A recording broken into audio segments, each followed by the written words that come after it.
drive home at this final event.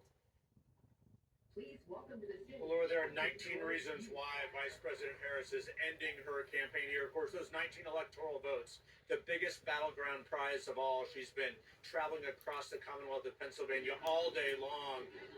She's just flown here from Pittsburgh. She'll be standing on the steps here of the Philadelphia Art Museum.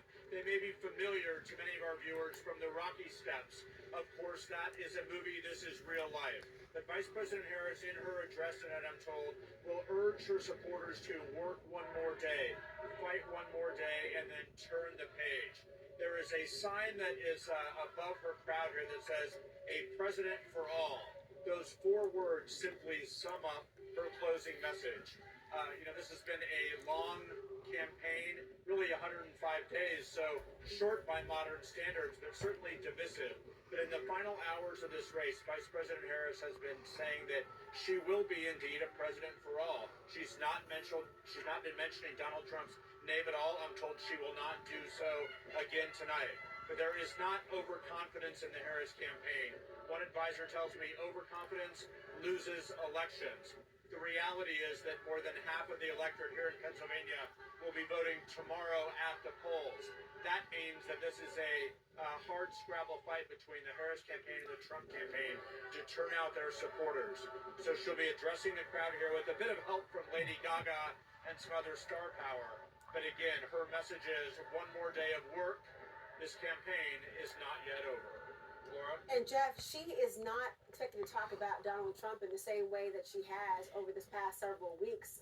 She's been focusing on excluding him from her final message. She has been, and that is really to get people to, in her words, to vote for something, not just simply against something. And Laura, as you know, there has been a bit of consternation.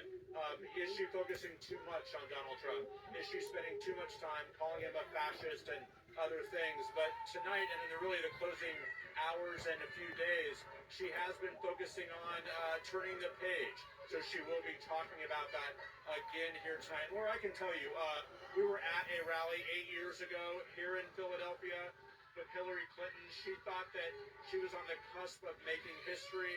That did not happen. So there is much more, I would say, a sense of wary apprehension, certainly excitement and cautious optimism, but there is no overconfidence here. Again, the words of that advisor, overconfidence loses elections. Laura? Jeff Zeleny, thank you so much.